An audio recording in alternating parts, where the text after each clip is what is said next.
Hi there, this is me. So ayan guys, isa na namang napakasimpleng sketch po ang ating gagawin sa ngayon. Ito po ay ulan.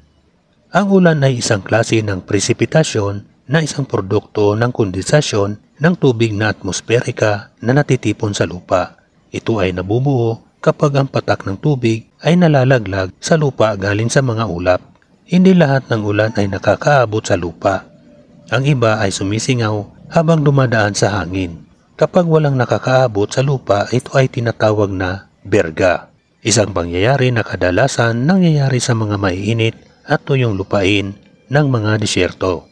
Ang sayantipikong eksplanasyon kung saan ang ulan ay namumuo at nalalaglag ay tinatawag na prosesong birhiron.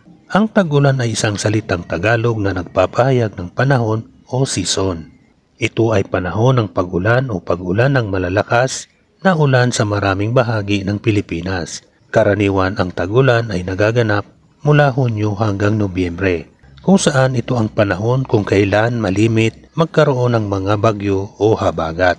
Sa mas malalim na kahulugan, ang tag-ulan ay maaari ring simbolikong pagpapahayag ng iba't ibang bagay. Ito ay maaaring nagpapahiwatig ng simoy ng hangin na umaabot sa pagbabago ng buhay o ng karanasan ng isang tao. Halimbawa, ang tag-ulan ay maaaring maugmaan ng mga pagbabago sa klima, pagpapalit ng isang yugto sa buhay, o pati na rin sa mga damdamin ng pagka-melankoliko o pagkasenti na madalas nangyayari tuwing panahon ng pag-ulan.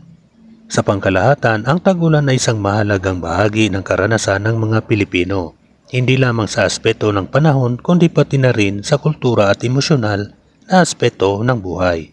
So ayan guys, patapos ang ating pag-i-sketch. Ako po'y nagpapasalamat sa inyo sa walang sawang panonood nyo sa aking mga simpleng sketches. So ayan guys, tapos na nga po. Maraming salamat. Bye bye. Thank you.